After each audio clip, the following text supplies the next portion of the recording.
Tin. हम अगला tin की केमिकल रिएक्शन स्टार्ट करेंगे, और जो टिन की केमिकल रिएक्शंस हैं वो टिन की केमिकल रिएक्शन आपके लिए एडवांस में बहुत इंपॉर्टेंट आती हैं, मेंस में भी बहुत इंपॉर्टेंट है, नीट में भी एटलीस्ट इंपॉर्टेंट है, क्योंकि एलिमेंट की रिएक्शन से इसका सिलेबस से कोई लेना देना नहीं है। तो आपको दिमाग में फिट रखना है कि रिएक्शनें आनी चाहिए, क्योंकि इसमें जेईई एडवांस में सवाल आते हैं और आए हैं। मैं बताऊंगा कि कैसे।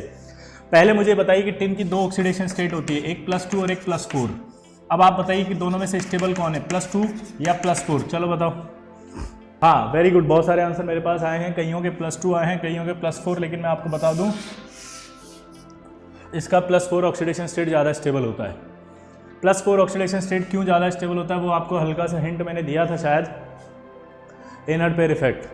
अगर हम एनर्ट पेयर इफेक्ट की बात करें तो नीचे आने पर जो है वो कौन सी ऑक्सीडेशन स्टेट ज़्यादा स्टेबल होती है, लोअर ऑक्सीडेशन स्टेट। ये आपको पिछली क्लास में बताया था। लोअर ऑक्सीडेशन स्टेट सिर्फ लास्ट एलिमेंट की, यानी कि टिन के बाद जो लेड आता है उसकी स्टेबल ज़्यादा होती है, तो यानी कि इसकी +4 स्टेबल है। अब जो +4 स्टेबल है तो रिएक्शन जब आप कराएंगे तो कंपाउंड भी हायर ऑक्सीडेशन स्टेट वाला ही बनेगा। बोलो, हायर ऑक्सीडेशन स्टेट वाला इसका कौन सा कंपाउंड होगा बताओ? SnO2। तो जब आप इसकी रिएक्शन O2 के साथ 1500 डिग्री सेंटीग्रेड पर कराते हैं तो रिएक्शन में कौन सा प्रोडक्ट बनता है? SnO2। कौन सा बनता है जल्दी बताओ? SnO2। अब अगर मैं टिन की रिएक्शन Cl2 से कराएं तो Cl2 से कराने पर आप देख सकते हैं कि क्या होगा। Cl2 से कराने पर रिएक्शन जब होगी टेम्परेचर हाई लेंगे तो SnCl2 बनेगा, +2 वाला या +4 वाला? सोचो, तो आप सब पता है +4 वाला बनेगा। अगर मैं टिन की रिएक्शन आपके सल्फर से करा दूं तो बताओ कौन सा बनेगा, SNS या SNS2? तो आप बताओ कौन सा बनेगा? SNS2। क्या बनेगा? SNS2। SNS2 को आपका मोज़ेइक गोल्ड भी कहते हैं। क्या होता है इसका एक और नाम? मोज़ेइक गोल्ड। क्या नाम होता है जल्दी बताओ? मोज़ेइक गोल्ड। क्लियर सबको? तो ये रिएक्शन है, आप इजीली कर सकते हैं बिना पेन उठाए भी। अब आपको याद हो गई कैसे कि टिन की +4 वाली ऑक्सीडेशन स्टेट ज़्यादा स्टेबल होती है। दोबारा बताओ कौन सी? टिन की +4 वाली। Very good. तो अगर +4 वाली ज़्यादा स्टेबल है तो टिन के O2 से कराएंगे तो कौन सी बनी? SnO2। टिन की सल्फर से कराई तो क्या बनी? SNS2। टिन की क्लोरीन से कराई तो क्या बना? SnCl4। क्लियर? SNS2 का एक नाम मैंने क्या बताया? मोज़ेइक गोल्ड। ठीक है, गोल्ड यानी येलो कलर का होता है ये, मोज़ेइक गोल्ड। गोल्ड वर्ड आ रहा है तो गोल्ड कैसा होता है? पीला पीला। तो ये कैसा होगा? येलो कलर का। तो ये 3 रिएक्शन है, तो मुझे लगता है आपको इजीली आ गई। अब रिएक्शन विद वाटर। अगर मैं रिएक्शन विद वाटर करूंगा तो नॉर्मल रूम टेम्परेचर की जब बात करेंगे तो रूम टेम्परेचर पे कोई रिएक्शन नहीं होगी। अभी हम थोड़ी देर में जस्ट इसके टिन और लेड के बाद में एक कॉन्सेप्ट आपको पढ़ाऊंगा। उस कॉन्सेप्ट पे आपको ये पता चलेगा कि जो आयरन होता है उस आयरन से नीचे वाले जब भी हो, क्या बोला जल्दी बताओ? आयरन से नीचे वाले जब भी होते हैं तो उनकी वाटर के साथ रिएक्शन तभी होती है जब आप एलिमेंट का टेम्परेचर हाई करने की कोशिश करोगे। ठीक है ना? तो यहाँ पर आपका ये टिन जो होता है वो इलेक्ट्रोकेमिकल सीरीज में आयरन से नीचे आता है। आयरन से नीचे आने की वजह से ये रिएक्शन नहीं करेगा। क्लियर?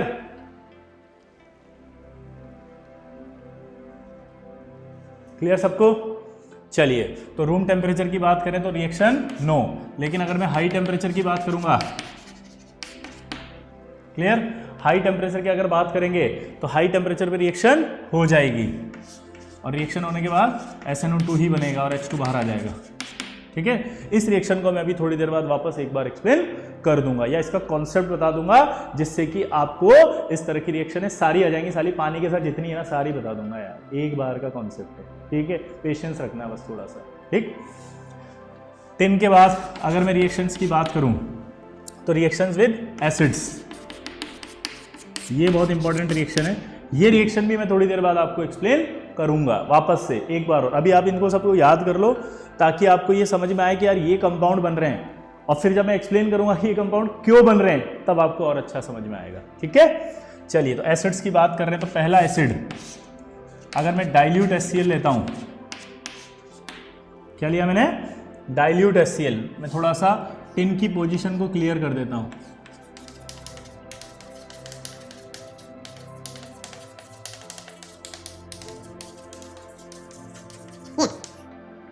ये इलेक्ट्रोकेमिकल सीरीज होती है। क्या होती है जल्दी बताओ? Electrochemical series. क्या होती है जल्दी बताओ? Electrochemical series. और अगर ये इलेक्ट्रोकेमिकल सीरीज है तो इस इलेक्ट्रोकेमिकल सीरीज के अंदर टिन की जो पोजीशन है वो आपको देखनी पड़ेगी, यहाँ पर है। सबसे पहले हम इसको लर्न करते हैं, क्योंकि अगर ये लर्न नहीं हुई तो आपको आगे की सारी रिएक्शनें नहीं समझ में आएगी। इससे आप गारंटी के साथ बैठे बैठे घर में 1 मिनट में 350 रिएक्शन याद कर सकते हैं, और वो सारी पी ब्लॉक की रिएक्शन है, और मैं अभी करवा भी दूंगा की पॉइंट से। ठीक है, पहले इस सीरीज को याद करेंगे। तो इस सीरीज का की पॉइंट देखना क्या है, ली के काका ने मांगी अलमारी,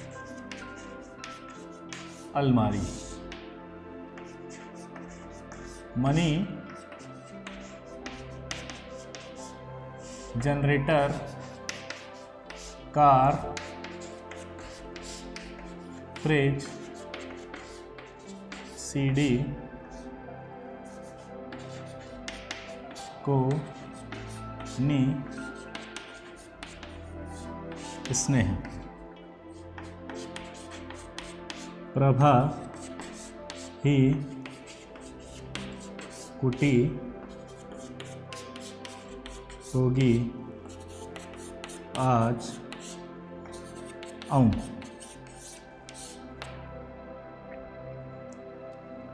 तो इस इलेक्ट्रोकेमिकल सीरीज का ये की पॉइंट है। ठीक है, और वो की पॉइंट है कि ली के काका ने मांगी अलमारी, money generator car fridge CD को नी स्नेह। क्लियर?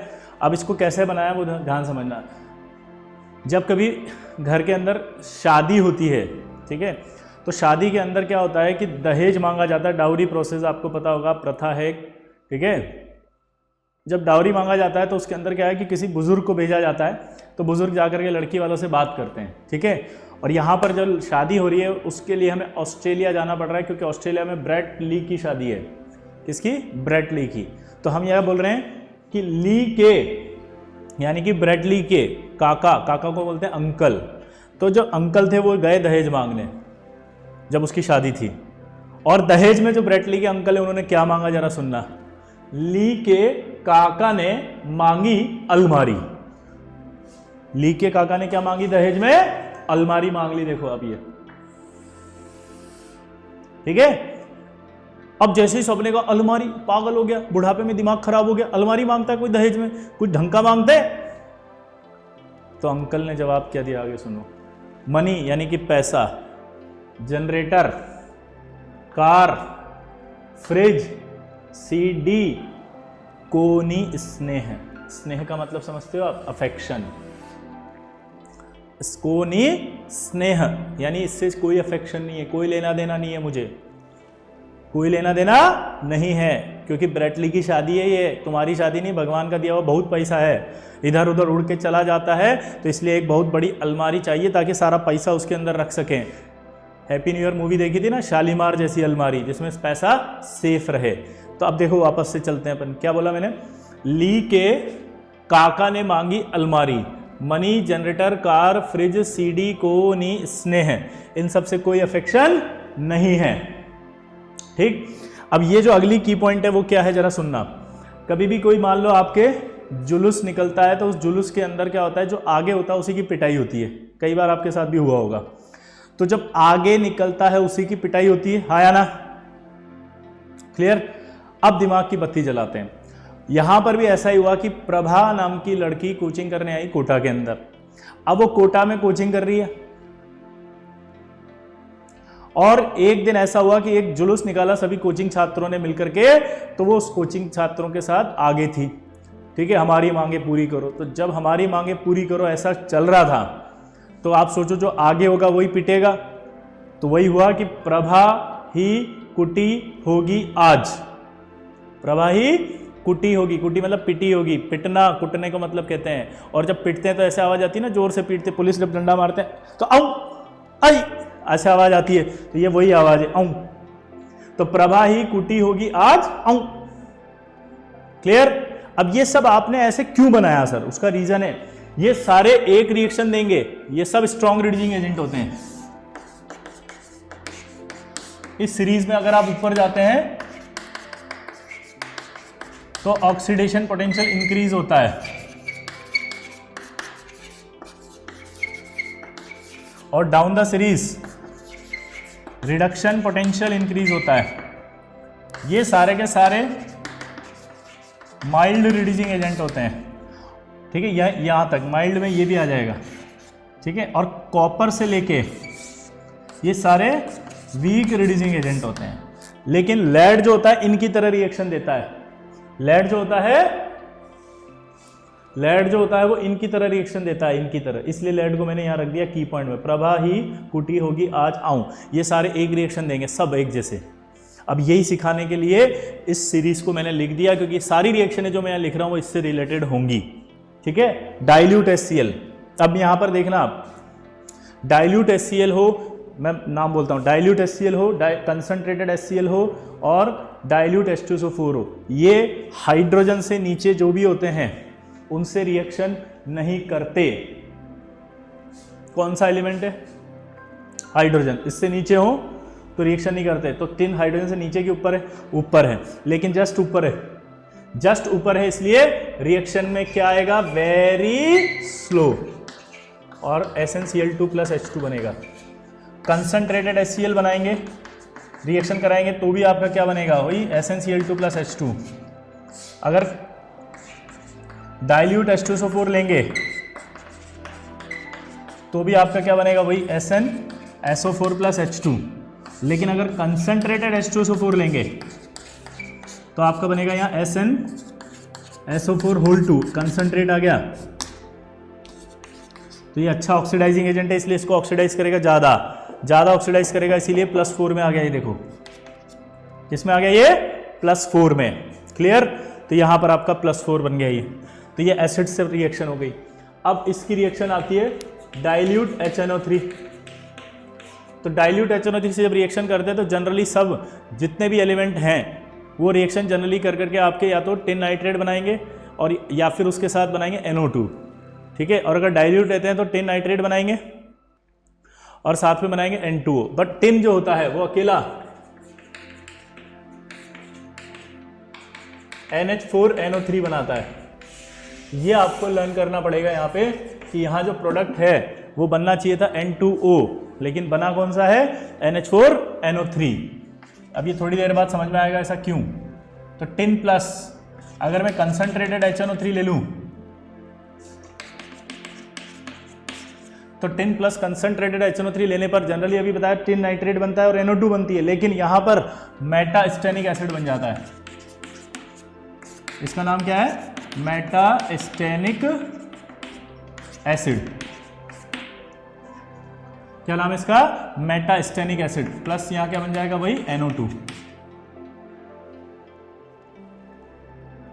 ठीक है। तो मेटास्टेनिक एसिड प्लस NO2, तो ये दो रिएक्शन है आपको टिन की इंपॉर्टेंट है जो याद रखनी है, ठीक है। दोबारा से बोल देता हूं और इनका कंसेप्ट अभी समझ में आएगा थोड़ी देर में। तो tin plus dilute HNO3, tin nitrate plus NH4NO3। और अगर कंसंट्रेटेड HNO3 लिया तो जल्दी बोलो, कंसंट्रेट लिया तो मेटास्टेनिक एसिड। क्या बना? मेटास्टेनिक एसिड। क्लियर? अब मेरी बात को ध्यान सुने, जितना मैंने बताया उसमें आपको जो भी डाउट्स हैं उनके लिए वेट करना पड़ेगा, इसके लिए वेट करना पड़ेगा, इसके लिए वेट करना पड़ेगा, एसिड वाली सारी रिएक्शन के लिए वेट करना पड़ेगा। ये स्लो क्यों हुई इसके लिए वेट करना पड़ेगा। हम थोड़ी देर बाद पहुंचने वाले हैं वहाँ पर, ठीक है। अभी सिर्फ मैंने टिन के लिए, मैं आपको भी पूरे एलिमेंट्स की बता दूंगा जितने लिखे हुए हैं इन सब की एक साथ। इसके लिए लॉजिक होता है, कॉन्सेप्ट होता है, वो कॉन्सेप्ट आपको समझाना पड़ेगा। पर मैं चाह रहा हूँ कि एक बार टिन और लेड कंप्लीट होते हुए आपका ब्लॉक खत्म हो जाए। ब्लॉक खत्म होते ही फिर आएगा 15th ग्रुप। 15th ग्रुप में जो कंपाउंड आएगा उसका नाम होगा HNO3। तो मैं इस HNO3 के साथ 15th ग्रुप में सारी चीज़ें समझा दूंगा एक साथ ही। क्लियर? तो अभी थोड़ा पेशेंस रखें बस, है ना। मेटास्टेनिक एसिड ये होता है H2SnO3। क्लियर? थोड़ी देर वेट करें, आपको सब समझ में आ जाएगा। क्लियर? चलिए अब देखो आगे, मिटा देता हूं इसको मैं। ये रिएक्शन है मैंने कौन कौन सी बता दी, जल्दी बताओ। पानी के साथ, एसिड के साथ, अब आपको एक चीज़ हमेशा याद रखनी पड़ेगी कि कुछ एलिमेंट होते हैं और उनके जो ऑक्साइड्स होते हैं वो एम्फोटेरिक होते हैं। जैसे एलिमेंट की बात करते हैं हम, इसका भी मैं की पॉइंट दे रहा हूं आपको। पंजाबे अली गाना सुनाओ कार में, ये सारे एलिमेंट और इनके ऑक्साइड्स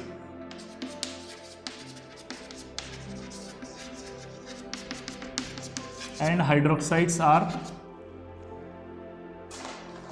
एम्फोटेरिक।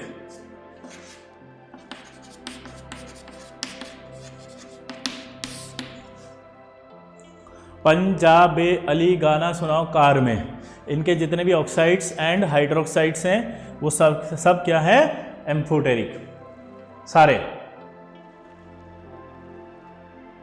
क्लियर? तो इनके जितने भी ऑक्साइड्स होंगे चाहे वो कोई भी हो वो सब क्या होंगे, एम्फोटेरिक। ये भी खुद एम्फोटेरिक है। अब टिन की रिएक्शन जब मैं NaOH से कराता हूं तो आप देखो टिन की रिएक्शन NaOH से कराने पर ये बनता है, ठीक है। लेकिन अगर यहां पर आपका टिन की रिएक्शन NaOH यानी कि इन प्रेजेंस ऑफ एयर यानी कि O2 से करा दें तो ये ऑक्सीडाइज हो जाएगा और ये बनाया। देखो यहां पर ऑक्सीडेशन स्टेट है +2 और यहां ऑक्सीडेशन +4। तो अगर NaOH से सिंपल रिएक्शन होती है तो ये बनता है +2 वाला हाइड्रोक्साइड, लेकिन अगर इन प्रेजेंस ऑफ एयर लेते हैं तो ये कंपाउंड बनता है SnOH6। अब ये जो इस तरह के कंपाउंड होते हैं उनको एक लिखने का तरीका भी होता है। आप इसमें से पूरा वाटर बाहर निकाल दो, सोच के बताओ कितने वाटर मॉलिक्यूल है। अगर आप इसमें से वाटर मॉलिक्यूल निकालेंगे तो आपको पता चलेगा कि यहाँ से वाटर मॉलिक्यूल निकलेंगे तो टोटल हाइड्रोजन 4 हैं तो 2 वाटर मॉलिक्यूल निकल जाएंगे। अब 2 वाटर मॉलिक्यूल निकलने के बाद एक SN बचेगा और एक ऑक्सीजन की बात कर लो। ऑक्सीजन कितने बचेंगे? अगर ऑक्सीजन 2 वाटर निकाल देंगे तो 2 ऑक्सीजन निकल गए तो कितने बचे होंगे? 2। ये 2 चार्ज -2 है तो -2 ही आ जाएगा, ठीक है। इसका नाम होता है स्टेनस और इसका नाम हो जाएगा मेटास्टेनस।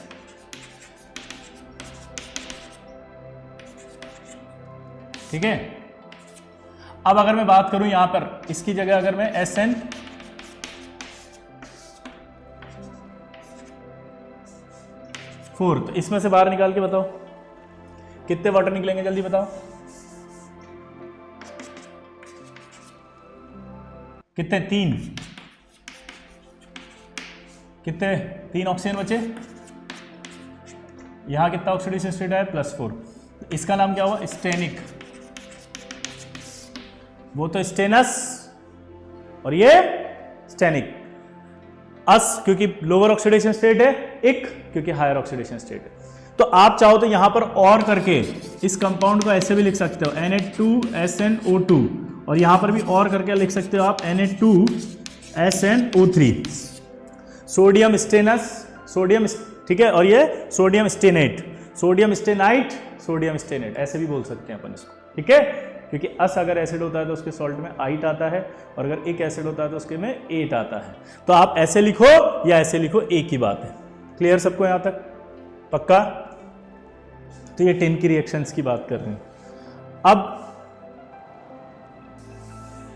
अब टिन की 2 ऑक्सीडेशन स्टेट होती है, +2 तो +2 वाला ऑक्साइड होता है, ठीक है। इसका कलर याद रखना है ग्रे, और एक +4 वाला होता है, ठीक है। इसका कलर आपको याद रखना है वाइट। अब इसका जो प्रिपरेशन है वो देखते हैं। टिन ऑक्सलेट, ठीक है। टिन ऑक्सलेट को हीट करते हैं तो जनरली सॉल्ट को हीट करने पर हमेशा ऑक्साइड्स बनते हैं इस तरह के कोवेलेंट। क्लियर? तो यहां पर आपका SNO + CO प्लस क्या बनेगा? CO2, ठीक है। लेकिन अगर मैं टिन की रिएक्शन O2 से करा दूं, जल्दी बताओ, अगर मैं यहाँ टिन ऑक्सलेट ले लेता हूँ +4 वाला तो यहाँ SNO2 बन जाएगा, ठीक है। SNO2 की हाई टेम्परेचर अभी बताया था मैंने 1500 डिग्री सेंटीग्रेड, तो क्या बन जाएगा? SNO2 आया ना। लेकिन अगर टिन की रिएक्शन में NaOH से कराऊं तो बन रहा था यहाँ पर पहले फर्स्ट में तो टिन हाइड्रोक्साइड बनता है और अगर एक्सिस ऑफ NaOH होता है तब वो बनता है जो अभी बताया था मैंने SnOH4-, ठीक है। तो ये अगर जनरली ये बना, एक्सिस नहीं लिया आपने और इसको हीट कर देंगे तो वो SNO प्लस हाफ O2 बन जाएगा, सॉरी SNO प्लस H2O बन जाएगा। अगर इस SNO में O2 डाल दें तो वापस ये क्या बन जाएगा, SNO2। तो आप इस तरह से इन ऑक्साइड्स को इंटर कन्वर्ट कर सकते हैं कि नहीं कर सकते आसानी से। रखा, क्लियर, बोलो हाँ या ना। तो ये आपके रिएक्शन आ जाएगी। क्लियर सबको, बोलो। तो टिन की रिएक्शन अगर NaOH से कराएंगे तो टिन हाइड्रोक्साइड बनेगा। टिन हाइड्रोक्साइड अगर एक्सिस में लेंगे NaOH तो ये बना देता है कंपाउंड। अगर इसको हीट कर दें तो SNO प्लस H2O बन जाएगा, ठीक है, और SNO2 आ जाएगा अगर SNO की ऑक्सीजन से करा देंगे। क्लियर सबको। अब इधर ध्यान दो। अब जो बात हम करने वाले थे टिन की, तो टिन की रिएक्शन की बात हम कर रहे हैं। तो टिन दो कंपाउंड बनाता है, एक SnCl2 और एक SnCl4। तो अगर मैं टिन की रिएक्शन सिर्फ Cl2 से कराऊं और एक्सिस में नहीं लेता Cl2, क्या बोला जल्दी बताओ, मैं एक्सिस में Cl2 नहीं ले रहा हूं, तो एक्सिस में नहीं ले रहा हूं तो हमेशा क्या बनेगा, SnCl2। ठीक, अगर मैं SnCl2 का हाइड्रेटेड सॉल्ट लूं और उसको हीट करूं, तो हमने बचपन में क्या पढ़ा था कि इस तरह से जो हाइड्रेटेड सॉल्ट्स होते हैं इनको हीट करने पर ये अपना वाटर रिमूव कर देते हैं। क्या बोला जल्दी बताओ मैंने, SnCl2.2H2O को हीट करने पर ये अपना वाटर मॉलिक्यूल जो है वो क्या कर देंगे, रिलीज कर देंगे। तो इसका मतलब वो एनहाइड्रस हो जाएंगे। लेकिन कुछ सॉल्ट ऐसे होते हैं जिन्हें हीट करने पर वो एनहाइड्रस नहीं होते, बल्कि उसी पानी से हाइड्रोलाइज्ड हो जाते हैं। क्या हो जाते हैं उससे, हाइड्रोलाइज्ड। जैसे अगर मैं बात करूं यहां पर देखो आप, ये बनेगा SnOHCl प्लस HCl, क्लियर, और इसको अगर हीट कर दे तो वापस क्या बन जाएगा, SNO प्लस HCl। तो ये हाइड्रोलाइज्ड हो गया। यानी कि नोट करके इंपॉर्टेंट पॉइंट क्या हुआ कि हम इस SnCl2.2H2O का एनहाइड्रस फॉर्म ऑब्टेन नहीं कर सकते। क्या बोला जल्दी बताओ मैंने, इस SnCl2.2H2O का एनहाइड्रस फॉर्म ऑब्टेन नहीं कर सकते, क्योंकि जब आप इसको हीट करके एनहाइड्रस फॉर्म ऑब्टेन करने की कोशिश करेंगे तो ये हाइड्रोलाइज्ड हो जाएगा। और ये अकेला नहीं, ऐसे बहुत सारे हैं। ZnCl2.2H2O, ठीक है, Cu अपना क्या नाम है इसका, ये MgCl2.6H2O, ठीक है, CaCl2, ये जो होते हैं नीचे आने पर जब हाइड्रोलाइज नहीं होते लेकिन ऊपर वाले हो जाते हैं, लाइक BeCl2.6H2O, BeCl2 के बाद MgCl2.6H2O, ये सारे हाइड्रोलाइज हो जाएंगे जितने भी हैं, ठीक है। ये भी मैं एस ब्लॉक में आपको सारा बता दूंगा। तो ये हाइड्रोलाइज हो गया, क्लियर। अब SnCl2 जो होता है इसके सॉल्यूशन में, SnCl2 के सॉल्यूशन में हम कुछ पीसेस ऑफ टिन हम डाल के रखते हैं, टिन के टुकड़े डाल के रखते हैं, टिन के टुकड़े, to preserve this solution. Clear, बहुत सिंपल है। SnCl2 के सॉल्यूशन को प्रिजर्व करने के लिए उसमें टिन के टुकड़े मिलाए जाते हैं। क्यों, ये सवाल आएगा आपका जेईई के अंदर। क्या सवाल होगा, SnCl2 के सॉल्यूशन को प्रिजर्व करने के लिए इसमें टिन के टुकड़े मिलाए जाते हैं। दोबारा से बोलना, SnCl2 के सॉल्यूशन को प्रिजर्व करने के लिए उसमें टिन के टुकड़े मिलाए जाते हैं। क्यों, अब दिमाग की बत्ती जलाओ। SnCl2 को प्रिजर्व क्यों कर रहे हैं, पहली बात तो, अरे भाई SnCl2 में Sn की ऑक्सीडेशन स्टेट +2 है, और अगर +2 है तो क्या होगा, वो ऑक्सीडाइज होकर के +4 में जाना चाहेगा। तो SnCl2 SnCl4 में आ जाएगा। अगर वो SnCl4 में आ गया तो SnCl2 सॉल्यूशन कहां बचा।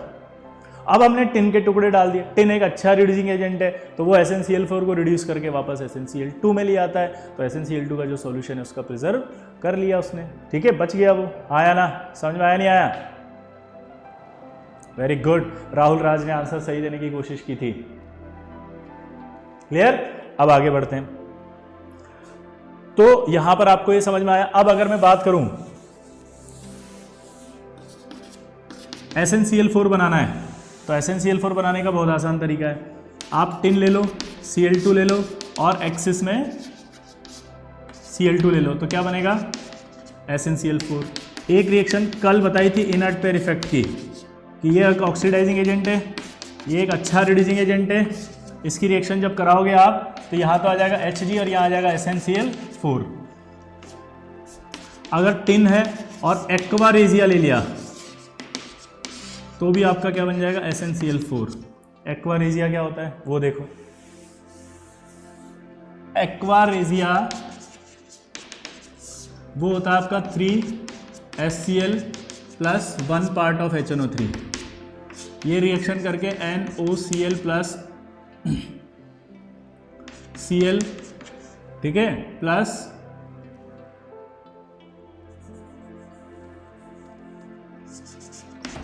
ठीक है। तो यहां पर आप देखो 3 पार्ट ऑफ HCl हुआ और 1 पार्ट ऑफ क्या हुआ, HNO3। इस पूरे को मिला करके हम क्या बोलते हैं, जल्दी बताओ, बोलो क्या। हाँ, तो यहां पर आपका जो Cl होता है, मेन पार्ट है Cl का, इधर चला जाएगा, तो Cl जो होता है वो स्ट्रॉन्ग ऑक्सीडाइजिंग एजेंट होता है। एक्वारेजिया का कलर भी इंपॉर्टेंट है, इसका जनरली कलर येलो होता है, ऑरेंज से येलो के बीच में लाई करता है, ठीक है। तो इस Cl की जो सिचुएशन है वो स्ट्रॉन्ग ऑक्सीडाइजिंग एजेंट है, तो जब टिन इस Cl से रिएक्ट करेगा स्ट्रॉन्ग ऑक्सीडाइजिंग एजेंट से, तो आपका SnCl4 बनाएगा। तो इसलिए एक्वारेजिया से कराओगे तो SnCl4 बनेगा। तो अब हमें दो चीजें समझ में आ गई।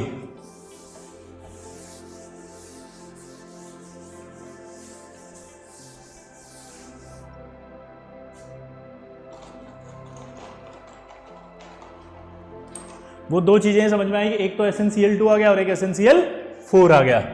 अब अगर मैं SnCl4 की रिएक्शन, सबसे पहले ये बताओ, ये जो कंपाउंड होता है एक NH4,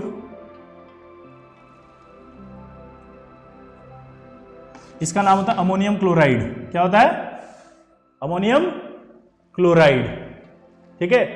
अब अगर मान लीजिए अभी जैसे मैंने आपसे कहा था SnCl2, ठीक है, डॉट 2H2O, अगर मैं इसका हाइड्रोलाइज कराऊं, क्लियर, मैं आपको क्या बताने वाला हूं, जैसे अगर आपको एक सवाल मैंने इंपॉर्टेंट कराता था कि एक कंपाउंड होता है जिसे हम पिंक सॉल्ट कहते हैं, और वो पिंक सॉल्ट जो होता है वो कलरलेस होता है। क्या होता है, कलरलेस। जरा देख के बताओ फटाफट से, कौन कौन बच्चों को याद है ये, पी ब्लॉक में जब बताया था। और कैल्को प्रिंटिंग में यूज होता है ये, किस में यूज होता है, कैल्को प्रिंटिंग। पिंक सॉल्ट था, कलरलेस था, और कैल्को प्रिंटिंग के अंदर यूज होता था ये। जल्दी से बताओ कौन बताएगा, देखें फटाफट।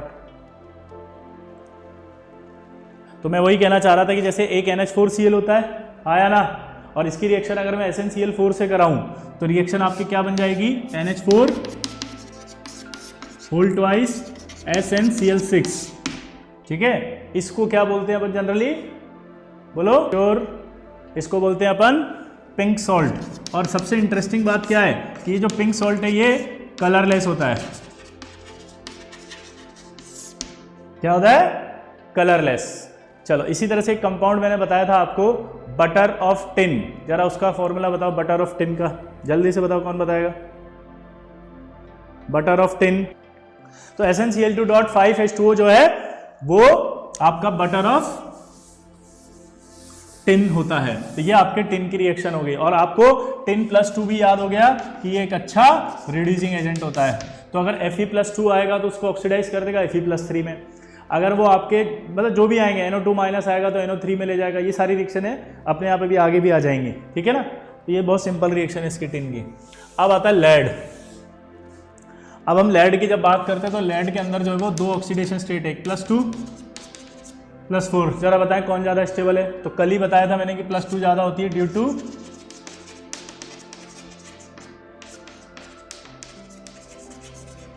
Inert pair effect, due to inert pair effect. और इनर्ट पेयर इफेक्ट या ड्यू टू, एक लाइन और बोली थी मैंने, पुअर शील्डिंग इफेक्ट, ठीक। अब इसके जो ऑक्साइड होते हैं वो एक तो PbO होता है, एक PbO2 होता है, एक आपका Pb2O3 होता है, और एक आपका Pb3O4 होता है। इनके कलर बताओ। चलो, PbO का कलर मैं पहले ही बता देता हूं आपको।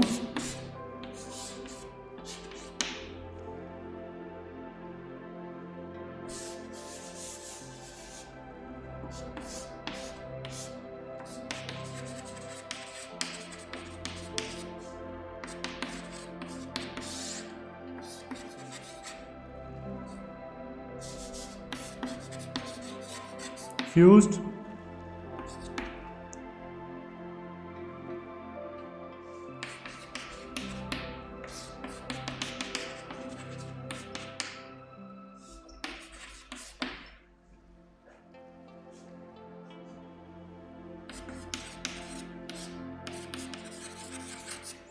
हाँ,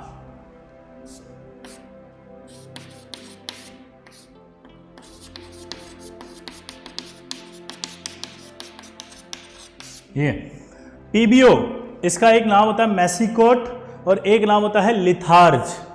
लिथार्ज जो होता है उसका कलर होता है रेडिश येलो और मैसिकोट का कलर क्या होता है? येलो। जब आप इस मैसिकोट को फ्यूज करके हीट करके आप इसे पाउडर फॉर्म में लाओगे तो पाउडर फॉर्म में आने पर आपका क्या बनाएगा? वो पीबीओ। क्लियर सबको? और फिर आपका पीबीओ जो होगा वो क्या होगा? लिथार्ज। ठीक है ना? तो यहाँ पर इस पीबीओ का कॉन्सेप्ट मैंने क्लियर कर दिया, क्योंकि आप अभी कुछ बच्चे लिखते हैं येलो होता है, कुछ बच्चे लिखते हैं रेड होता है, कुछ बच्चे लिखते हैं आपका येलोइश रेड होता है, तो कन्फ्यूजन मैंने हटा दिया है। ठीक है? मैसिकोट अगर फॉर्म मानते हैं आप तो इसका कलर येलो होता है, लिथार्ज मानते हैं तो इसका कलर रेड होता है। अब सवाल आ गया, साला कुछ भी नहीं दिया, क्या मानूं? तो रेड, लिथार्ज। ठीक है? अब चलो इसका बताओ, PbO2 का dark brown. Very good, dark brown. इसका बताओ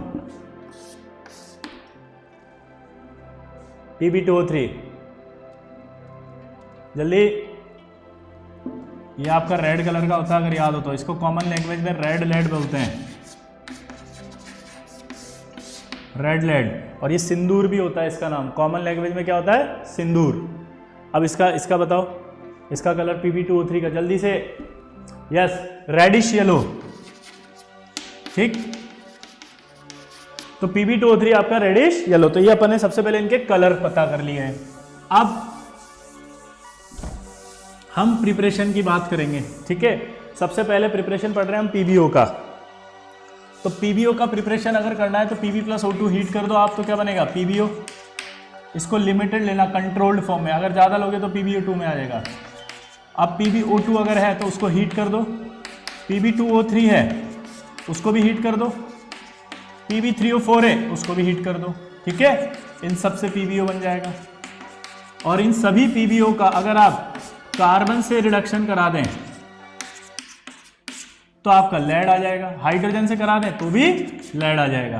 तो ये रिएक्शन है आपकी हो गई। Pb+O2 की रिएक्शन कराई तो PbO, PbO2 की अगर हीट कर दिया तो PbO, Pb2O3 से कराया PbO, Pb3O4 से PbO। ठीक, अब आया प्रिपरेशन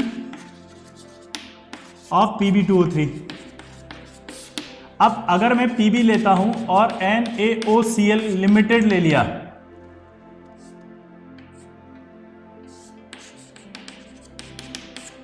ठीक है, कम लिया इसको, तो ये एक अच्छा ऑक्सीडाइजिंग एजेंट है लेकिन कम।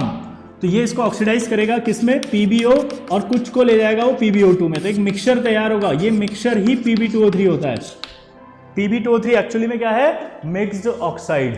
क्या है? Mixed oxide.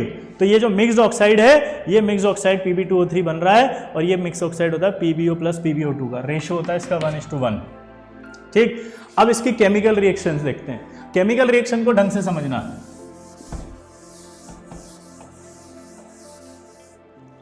तो यहां पर आपको समझ में आ गया कि Pb2O3 जो है वो किस किस से बना है? वो बना है PbO और PbO2 से। अब मैंने आपको रिएक्शन दे दी यहां पर इसकी HNO3 से। HNO3 एक एसिड है। कल हमने एक लाइन पढ़ी थी अगर याद हो तो, कि लेड के +4 वाले कंपाउंड ऑक्सीडाइजिंग एजेंट होते हैं सारे। तो यहां +4 है कि नहीं है? है। ये एक अच्छा ऑक्सीडाइजिंग एजेंट है कि नहीं है? है। अब एक और बात बताई थी मैंने कि जितने भी लेड के कंपाउंड है वो सारे एम्फोटेरिक होते हैं। लेड के चाहे कोई भी ऑक्साइड हो, चाहे हाइड्रोक्साइड हो, चाहे कोई भी हो, क्या होगा? वो एम्फोटेरिक। ऑक्साइड और हाइड्रोक्साइड कोई सा भी हो, एम्फोटेरिक। लेकिन अगर इन दोनों में कंपेयर करना हो तो कल जब अपनी बात हुई थी तो मैंने कहा था कि ये +2 है और ये +4 है। इसको लिखते हैं मोर एसिडिक लेस बेसिक, और इसको मैंने क्या कहा था? मोर बेसिक और लेस एसिडिक। आया ना? क्लियर सबको? क्लियर? तो यहां पर आप देख सकते हैं कि मोर बेसिक लेस। अब इनमें से ज्यादा बेसिक कौन सा है और ज्यादा एसिडिक कौन सा है? चेक करके बताओ जरा। तो मुझे लग रहा है यार वो ज्यादा एसिडिक है, ये, और ये भी एसिड है। एसिड और एसिड थोड़ी रिएक्ट करते हैं, कौन रिएक्ट करता है? एसिड और बेस। ज़्यादा बेस तो ये है, तो ये इससे रिएक्ट कर जाएगा और रिएक्ट करके बनाएगा लेड नाइट्रेट, और प्लस क्या बनेगा साथ में? PbO2। ये रिएक्शन इस बात को प्रूव करती है कि Pb2O3 में PbO2 होता है। ये इसका प्रूफ है। आपसे सवाल पूछ सकता है,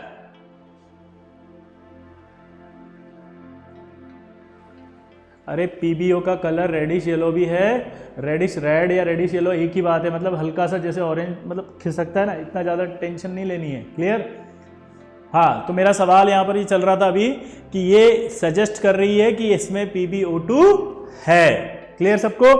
अगला देखो, तो ये एक रिएक्शन बहुत इंपॉर्टेंट थी और कॉन्सेप्ट भी इंपॉर्टेंट था। अब आती है बात किसकी? Pb3O4 की।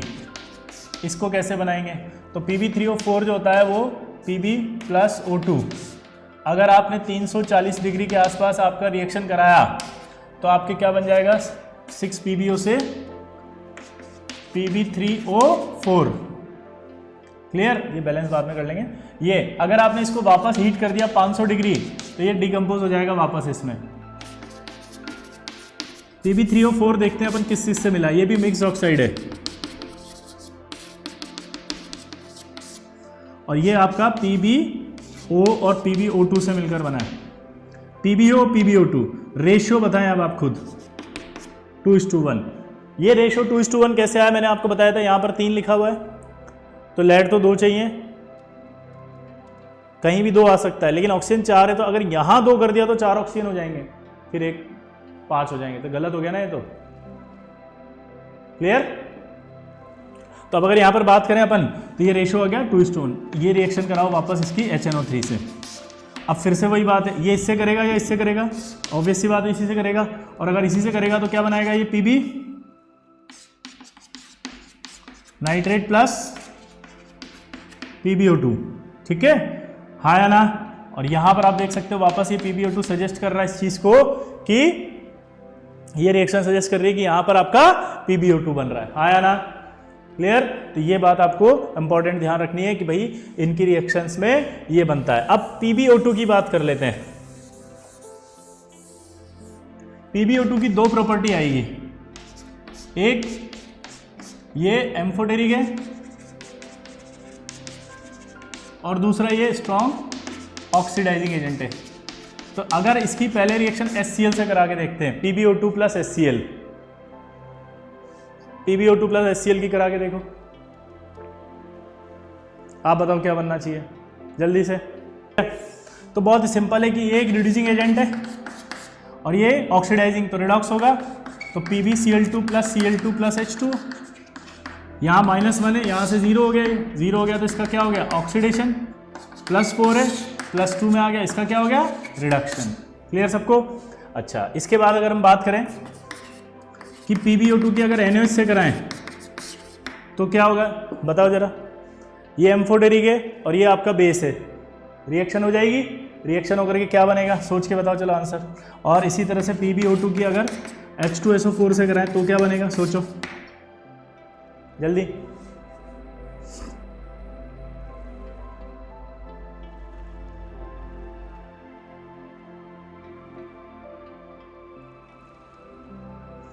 Rahul Raj, very good.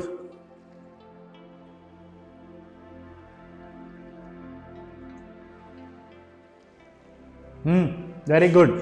देखो यहां पर ये +4 वाला है, +4 वाला है तो मैंने अभी थोड़ी देर पहले बताया था क्या? टिन में जैसा हो रहा था,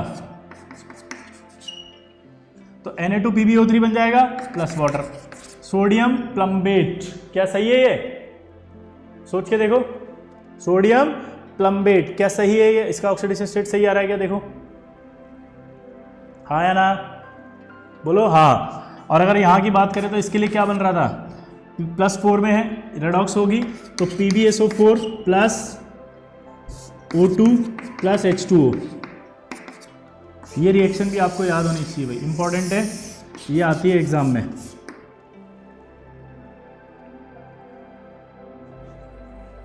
क्लियर? जल्दी से इसको स्टार बना लें और मार्क कर लें, स्टार मार्क करके।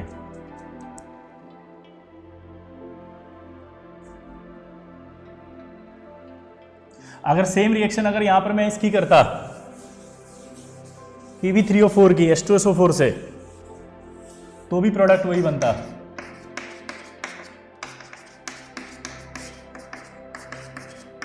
PbSO4 plus O2 plus H2O, क्योंकि इसका वही PbO2 रिएक्ट कर जाता और जो PbO है वो PbSO4 बना देता।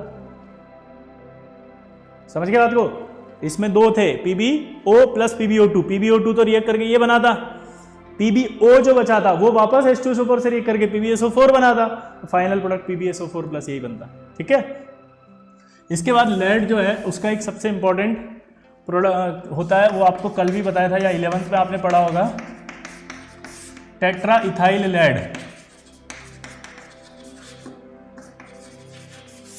टेट्रा इथाइल लेड जो होता है वो एंटी नॉकिंग सब्सटेंस होता है। क्या होता है जल्दी बताओ, क्या होता है? Anti knocking substance. Anti knocking substance क्या होता था आपको 11th में शायद बताया होगा, नहीं बताया तो मैं दोबारा बता देता हूं। पुराने जमाने में जो फ्यूल होते थे वो फ्यूल खड़ खड़ खड़ खड़ की आवाज आते थे, यानी कि वो फ्यूल के जो पार्टिकल्स होते थे वो इंजन से टकराते थे, जिससे नॉइस होती थी, उसको हम नॉकिंग कहते थे, जस्ट लाइक ये। ठीक है। नॉकिंग होने से फ्यूल जो है वो टकरा रहा है इंजन से, तो इंजन की जो क्षमता वो कम हो जाती, कैपेसिटी कम हो जाती थी वर्किंग की, इसलिए बार बार गाड़ी को रिपेयर करने की जरूरत पड़ती थी या इंजन को रिप्लेस करने की जरूरत पड़ती थी, तो इससे खर्चा बढ़ता था। बाद में हम इसमें क्या मिलाया अपन ने? लेड। लेड जब मिलाया तो लेड का कौन सा कंपाउंड मिलाया? ये वाला टेट्रा इथाइल लेड। तो ये क्या करता था? उन पार्टिकल की, उन इंजन से टकराने की जो कैपेसिटी उसको कम कर देता है, जिससे इसका नाम पड़ गया एंटी नॉकिंग एजेंट, यानी ऐसा एजेंट जो इस नॉकिंग को रोक रहा है। लेकिन आज वर्तमान की बात करें तो ये सब चीज़ें हट गई है, क्योंकि ये पेट्रोल भी अब ऐसा वाला नहीं आता, अब आता है एक्स्ट्रा प्रीमियम, जिसमें फ्यूल की कैपेसिटी ऑक्टेन नंबर से आइडेंटिफाई की जाती है। ऑक्टेन नंबर, अगर किसी फ्यूल के अंदर लिखा है और 100% इसका ऑक्टेन नंबर 100 है, तो वो 100% आपका क्या है? फ्यूल। इसीलिए पेट्रोल में लिखा रहता है एक्स्ट्रा प्रीमियम और लिखा होता है एक नॉर्मल पेट्रोल। तो एक्स्ट्रा प्रीमियम का कॉस्ट भी ज़्यादा होता है, लेकिन वो कॉस्ट कंपनसेट हो जाता है, क्योंकि अगर आप ये पेट्रोल डलाओगे तो आपके इंजन की लाइफ ज़्यादा होगी, और इंजन की लाइफ ज़्यादा होगी तो वो पेट्रोल का जितना पैसा आपका ज़्यादा लग रहा है ना, वो कंपनसेट हो चुका होगा, बल्कि प्रॉफिटेबल ही होगा। क्योंकि अगर महंगी गाड़ी है तो उसका इंजन का काम जब आप कराएंगे तो बहुत महंगा होगा, तो वो कॉस्ट कंपनसेट हो जाती है। ठीक है। चलिए, तो ये आपका लेड भी हो गया। अब मैं आपको वो वाला कॉन्सेप्ट बता रहा हूं जिसमें इसकी जरूरत पड़ रही थी। तो लेड और टिन दोनों की रिएक्शन आपकी कंप्लीट हो चुकी है। अब हम पढ़ने जा रहे हैं एक रिएक्शन जिसका नाम है रेडॉक्स रिएक्शन। अब रेडॉक्स रिएक्शन क्या होती है जरा देखना। जैसे MnSO4 जिंक लिया, ये देखो, क्या ये रेडॉक्स रिएक्शन है? चेक करके बताओ फटाफट, जल्दी। Very good. दूसरा सवाल,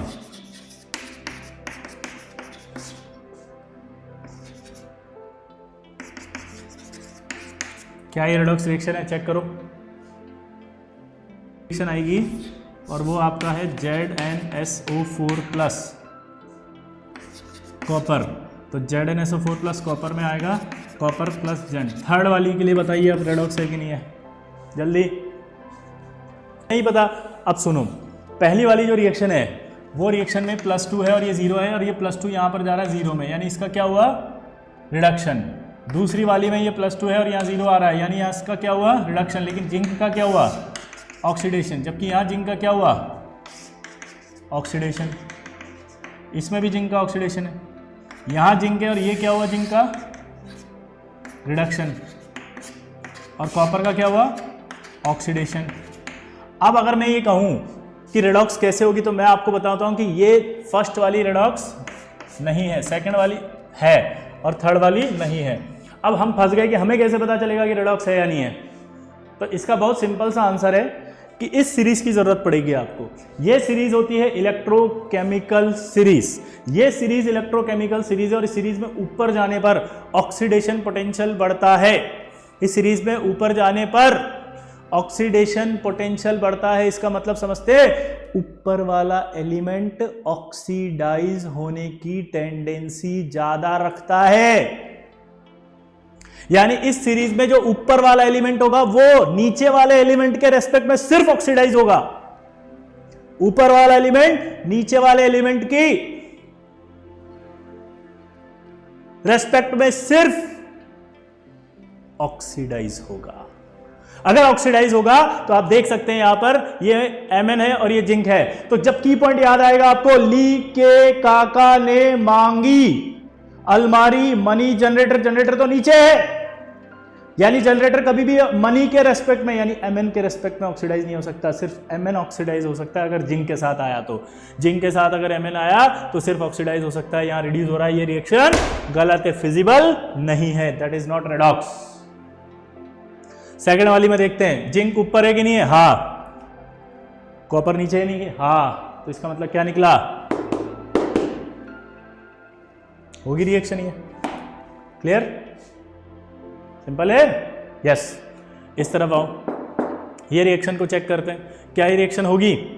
यस, नो, पता नहीं। तो जरा फिर से कॉन्सेप्ट लगाओ आप। अब यस और नो पता नहीं का कॉन्सेप्ट क्या है? जिंक ऊपर है, ये नीचे है, तो जिंक क्या होगा इसके रेस्पेक्ट में? रिड्यूस नहीं, ऑक्सीडाइज। क्लियर? तो इसका मतलब क्या निकला? ये रिएक्शन नहीं हो। हाँ, तो रेडॉक्स रिएक्शन इसका मतलब डिपेंड करती है इलेक्ट्रोड पोटेंशियल पे। रेडॉक्स रिएक्शन इलेक्ट्रोड पोटेंशियल पे डिपेंड करती है, तो इलेक्ट्रोड पोटेंशियल जिन जिन फैक्टर्स पे डिपेंड करेगा उन सभी पर, जल्दी बोलो, उन सभी पर हमारी रेडॉक्स डिपेंड करेगी। और अगर इलेक्ट्रोड पोटेंशियल आपने पढ़ा होगा तो RT/L/N/Q/N/F, जहां पर आपका ये Q मतलब कंसंट्रेशन है, T मतलब टेम्परेचर है, N मतलब नंबर ऑफ ट्रांसफरिंग इलेक्ट्रॉन है। क्लियर? अब देखो ध्यान से, तो इलेक्ट्रोड पोटेंशियल जिन जिन फैक्टर पे डिपेंड करेगा उन सभी पे डिपेंड करेगा। तो पहला,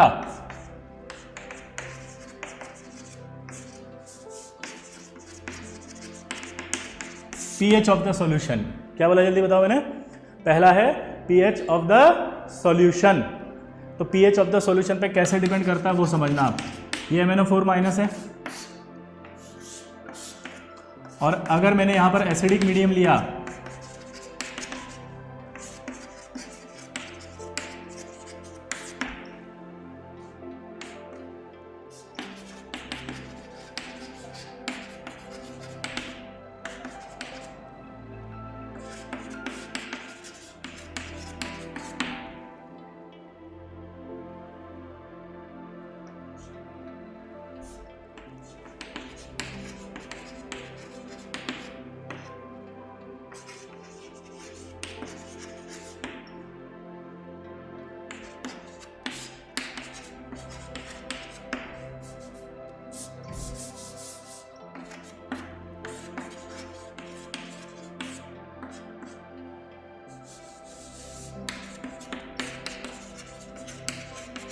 तो ये आपके प्रोडक्ट्स बनते हैं। देखो आप MnO4 माइनस,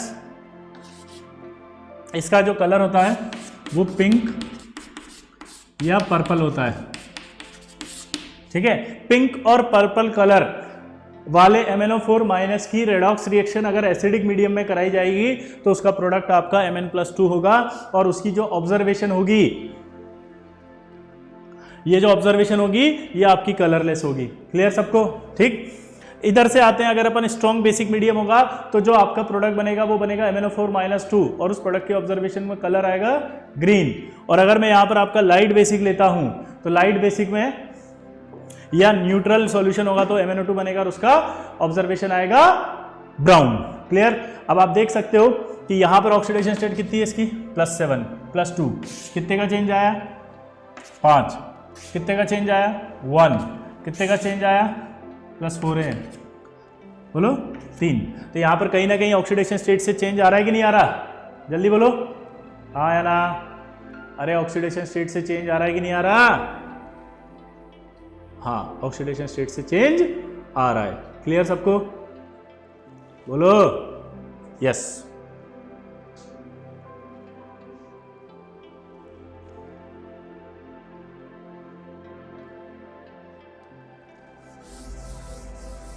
अब एक सवाल जेई के अंदर पूछा गया था और ओलंपियाड में भी आया था कि विच ऑफ द फॉलोइंग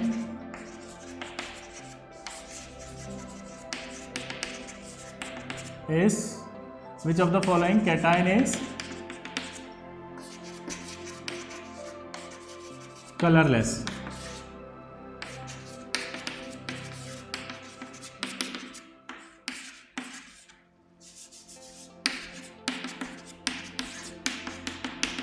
चलो बताओ क्या आंसर जाएगा, जल्दी से बताओ। तो देखो अब ध्यान से, आंसर जाएगा 4। आपने सबने आंसर सोचा होगा Mn+2, ठीक है, लेकिन Mn+2 नहीं है। क्यों नहीं है? क्योंकि अगर आप याद करो डी ब्लॉक पढ़ाया था, तो उस डी ब्लॉक के अंदर हमने कहा था कि Mn+2 जो है उसमें 3d5 होता है। तो अगर डी ब्लॉक कंपाउंड कोई भी हो तो उस डी ब्लॉक कंपाउंड में जब 0 यानी कि D0 और D10 हो तो वो कलरलेस होगा। D बोलो 1 to D9 अगर हो तो वो कलरफुल होगा, ठीक है। सिर्फ एक कंपाउंड आपका कलरलेस आता है, ये वाला कंपाउंड, ठीक है ना, जिसमें Fe+3 में है, फिर भी ये कलरलेस है, बाकी सब में कलर आएगा। क्लियर? तो यहां पर आपने Mn+2 में D5 आ रहा है, D5 आ रहा है, जिसमें वाला कलर आएगा कि नहीं आएगा? यस। तो जो अभी थोड़ी देर पहले आपने ऐसे लिखा था कि Mn+2 कलरलेस, वहां पर आपको अब लिखना पड़ेगा लाइट पिंक, क्योंकि Mn+2 का एक्चुअल कलर लाइट पिंक होता है। क्या बोला बताओ मैंने? Mn+2 का एक्चुअल कलर लाइट पिंक होता है। या जब हम टाइट्रेशन करते हैं तो MnO4- पिंक और पर्पल कलर का होता है।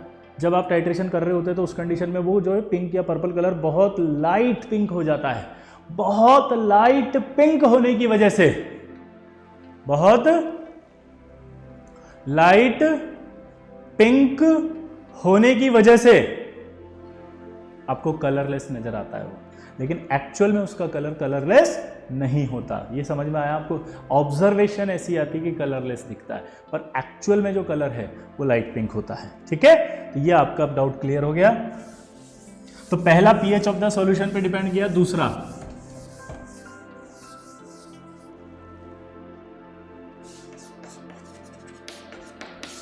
टेम्परेचर।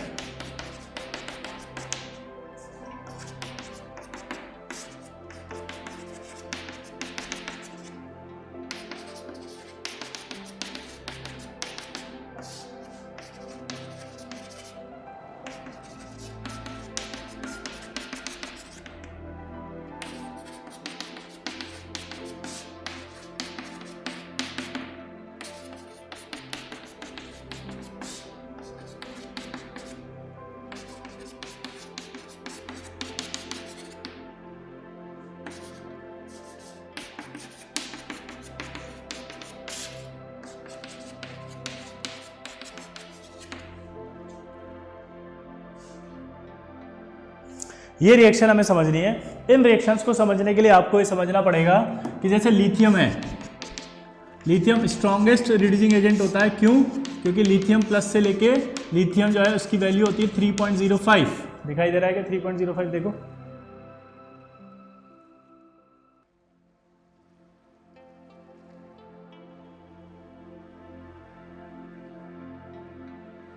ठीक।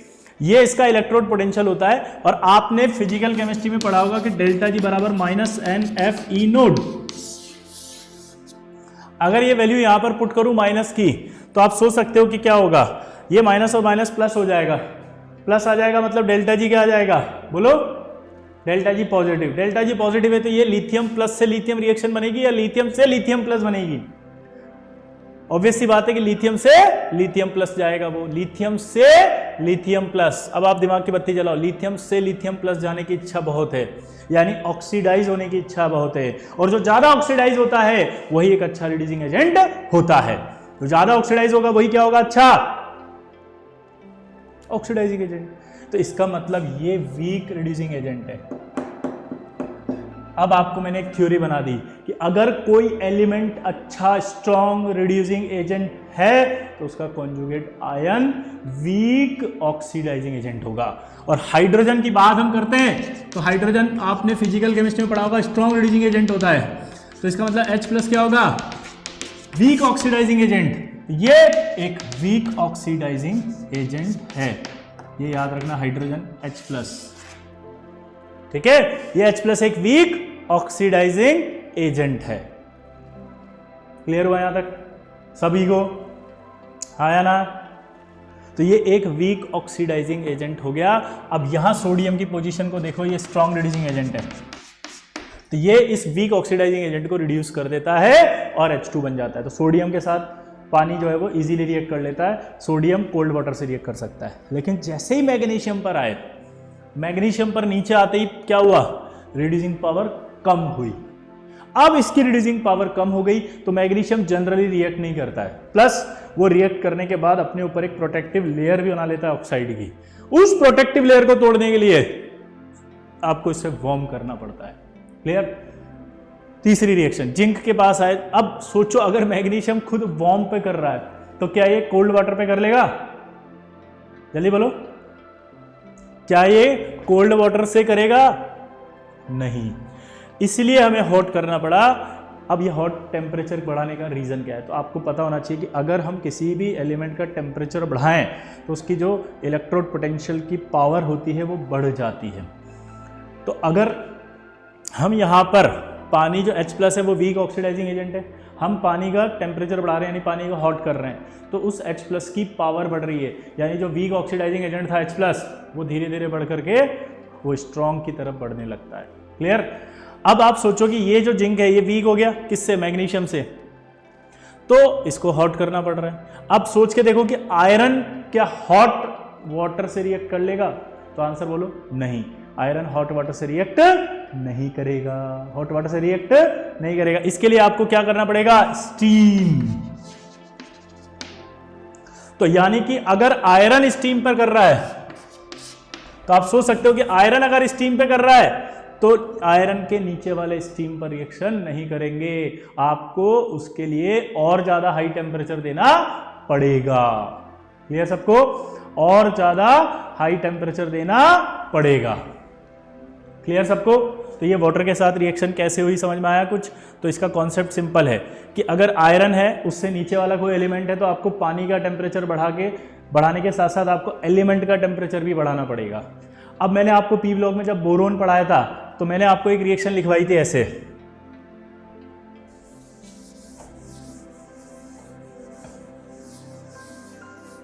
और वो रिएक्शन क्या थी कि boron plus water, no reaction. पता है क्यों? क्योंकि बोरोन जो होगा वो नॉन मेटल है, और जो नॉन मेटल होंगे वो इलेक्ट्रोकेमिकल सीरीज में हाइड्रोजन से बहुत नीचे आएंगे। हाइड्रोजन से नीचे आने की कोशिश होगी तो क्या होगा? आयरन से भी नीचे ही होंगे। फिर तो आयरन से नीचे वाले तो कभी वाटर का टेम्परेचर बढ़ाए तो रिएक्शन होती ही नहीं है, आया ना? तो रिएक्शन हो। लेकिन अगर आपने एलिमेंट का टेम्परेचर बढ़ा दिया, रेड हॉट अगर कर दिया इसको, तो रिएक्शन हो रही थी और B2O3 + H2 बन रहा था। इसी तरह अगर मैं सिलिकॉन लेता हूँ, वाटर लेता हूँ, नो रिएक्शन, लेकिन अगर सिलिकॉन को रेड हॉट कर दिया तो रिएक्शन हो जाएगी। तो ये पी ब्लॉक की दोनों रिएक्शन दोबारा से रिवाइज करा दी मैंने। समझ में आया कुछ जो मैंने बोला? बोलो। तो ये वाटर के साथ रिएक्शन अपनी पड़ी। अब वाटर के साथ रिएक्शन के बाद वाटर की रिएक्शन के बाद की बात करते हैं, और वो बात आएगी reaction effect of concentration. Effect of concentration में अगर मैं जिंक प्लस डाइल्यूट H2SO4 लेता हूं तो ZnSO4 + H2 बनता है, और जिंक प्लस कंसंट्रेटेड H2SO4 लेता हूं तो ZnSO4 + SO2 बनता है। अब आपको दिमाग लगाना है कि ये ऐसा क्यों हुआ, जबकि जिंक के H2SO4 है, जिंक के H2SO4 है, ZnSO4 H2 और SO2 है। ठीक है? तो अब सोचो कि ऐसा क्यों हुआ, चेंज क्यों हुआ। अब चेंज क्यों हुआ पहले वो समझते हैं। जब हम H2SO4 एसिड की स्टडी कर रहे हैं तो उसमें हमें पता है कि यहाँ पर H+ है और यहाँ सल्फेट है। H+ अगर H2 में जाता है और सल्फेट SO2 में जाता है तो दोनों में देखो क्या हुआ, H+ का क्या हुआ? रिडक्शन। सल्फेट का भी क्या हुआ? रिडक्शन। +6 था +4 आ गया तो रिडक्शन हो गया। यहां से यहां गए तो भी रिडक्शन हो गया। तो जिसका रिडक्शन हुआ वो क्या हुआ? Oxidising agent. और ये भी क्या हुआ? Oxidising agent. तो यानी कि यहां जो H2SO4 है उसमें H प्लस और सल्फेट H2SO4 में 2 ऑक्सीडाइजिंग एजेंट होते हैं। अब यहां पर अगर हम बात करें, ठीक है, तो उस कंडीशन में क्या होगा, ध्यान से समझना। जब हम यहां बात कर रहे हैं इसकी H2SO4 की और H2SO4 की, तो उस कंडीशन में ये हो रहा है कि डाइल्यूट के अंदर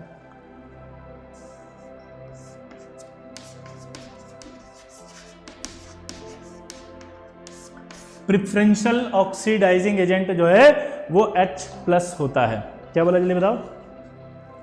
डाइल्यूट के अंदर जो H प्लस है वो प्रिफरेंशियल ऑक्सीडाइजिंग एजेंट होता है, यानी कि रिएक्शन में पार्टिसिपेट करने की टेंडेंसी H प्लस की ज़्यादा होती है। ये आपको इलेक्ट्रोड पोटेंशियल की वैल्यू से पता चलता है। आपको नहीं पता चल रहा तो मैंने बता दिया कि डाइल्यूट जो होता है उसमें इन दोनों में से प्रिफरेंशियल ऑक्सीडाइजिंग प्रॉपर्टी किसकी होती है? H प्लस की। अगर ये इसकी होती है तो इसका मतलब क्या निकला कि H प्लस जाएगा इसलिए H2 बनेगी। लेकिन जब कंसंट्रेट की बात करते हैं तो प्रिफरेंशियल ऑक्सीडाइजिंग एजेंट जो होता है वो सल्फेट होता है, इसलिए SO2 बनता है। तो दिमाग की बत्ती जली अब आपको कि डाइल्यूट H2SO4 अगर कभी भी आएगा तो उसमें जो ऑक्सीडाइजिंग एजेंट होगा वो H प्लस होगा, और जब कंसंट्रेटेड H2SO4 आएगा तो उसमें जो ऑक्सीडाइजिंग एजेंट होगा वो सल्फेट होगा। ठीक, अब इसी पर बेस्ड आपसे एक सवाल पूछेगा वो आपसे, आप आंसर देना। और वो आंसर ये है कि क्वेश्चन ये है कि जिंक प्लस डाइल्यूट HCl की रिएक्शन हो तो क्या बनेगा, और जिंक प्लस कंसंट्रेट HCl की रिएक्शन हो तो क्या बनेगा। चलो बताओ फटाफट। तो देखो, अगर हम ध्यान से देखें तो यहाँ पर आपका ZnCl2 प्लस क्या बनेगा, H2, और यहाँ पर भी ZnCl2 प्लस H2 ही बनेगा, जबकि यहाँ कंसंट्रेट लिया है। अब एक नया डाउट आ गया कि सर यहाँ पर तो आपने SO2 बनाया, वहाँ क्यों नहीं बनाया? तो स्टडी कर लेते हैं जरा। देखो, H plus plus Cl minus, H plus से बनाएंगे तो क्या बनेगा, H2, Cl माइनस लेंगे तो क्या बनेगा, Cl2। ये प्लस से क्या आ गया, 0, इसका हुआ रिडक्शन, तो ये क्या हुआ, ऑक्सीडाइजिंग एजेंट। माइनस से कहाँ गया, 0, इसका क्या हुआ, ऑक्सीडेशन। माइनस से 0 गया है, माइनस से अगर 0 गया तो ऑक्सीडेशन हुआ है, ऑक्सीडेशन हुआ है, इसका मतलब ये क्या हुआ, रिड्यूसिंग एजेंट। क्या हुआ, रिड्यूसिंग एजेंट। तो इसका मतलब क्या निकला, ये भी रिड्यूसिंग एजेंट था, ये भी रिड्यूसिंग एजेंट था। तो रिड्यूसिंग एजेंट तो सिर्फ यहाँ जो ऑक्सीडाइजिंग एजेंट है उससे रिएक्ट करेगा ना। रिड्यूसिंग एजेंट तो जो यहाँ ऑक्सीडाइजिंग एजेंट है उससे रिएक्ट करेगा, तो वो तो एक ही H प्लस, तो H प्लस H2 ही बनाएगा। समझ में आया नहीं आया? तो इसका मतलब समझे आप, ये रिएक्शन है आपको पता होनी चाहिए। और इन रिएक्शंस में देखने के बाद हमें एसिड के बारे में पता चला। तो अब एसिड दो टाइप से कैटेगराइज कर दी हमने, एक होता है नॉन ऑक्सीडाइजिंग एसिड्स और एक होता है oxidising acids. Non oxidising acid वो जिनका एनायनिक पार्ट ऑक्सीडाइजिंग एजेंट की तरह बिहेव नहीं करता। दोबारा से बोलो, क्या बोला मैंने, नॉन ऑक्सीडाइजिंग एसिड्स उन्हें कहते हैं जिनमें एनायनिक पार्ट ऑक्सीडाइजिंग एजेंट की तरह बिहेव नहीं करता। जैसे डाइल्यूट HCl, क्या इसका एनायनिक पार्ट ऑक्सीडाइजिंग एजेंट था? नहीं। कंसंट्रेट HCl, क्या इसका एनायनिक पार्ट ऑक्सीडाइजिंग एजेंट था? नहीं। डाइल्यूट H2SO4, क्या इसका एनायनिक पार्ट ऑक्सीडाइजिंग एजेंट था?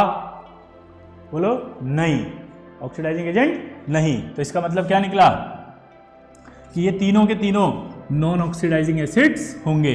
और इन तीनों में जब भी रिएक्शन होगी H प्लस पार्टिसिपेट करेगा, और H प्लस अगर पार्टिसिपेट करेगा तो H2 गैस बनेगी। ठीक, और एक मैं और बता देता हूं, कंसंट्रेटेड H3PO4, ये भी एक नॉन ऑक्सीडाइजिंग एसिड होता है। ऑक्सीडाइजिंग एसिड के एग्जांपल, ऑक्सीडाइजिंग एसिड वो होता है जिसका एनायनिक पार्ट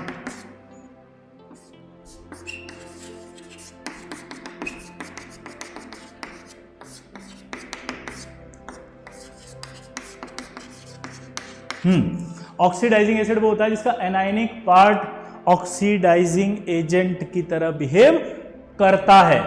क्या बोला जल्दी बताओ, जिसका anionic part concentrated, anionic part oxidising agent की तरह बिहेव करता है। ये मैंने आपको बताया, ये नॉन ऑक्सीडाइजिंग एसिड है, इसका अंदर भी एनायनिक पार्ट नहीं करता है रिएक्ट, लेकिन इनमें करता है। ये सारे क्या हो गए? Oxidising acids. ये सारे क्या हो गए? Non oxidising acid. तो अगली क्लास जब होगी तब मैं आपसे पूछूंगा कि कौन कौन से एसिड नाम बताओ ऑक्सीडाइजिंग एसिड्स के, और कौन कौन से हैं नॉन ऑक्सीडाइजिंग एसिड्स के।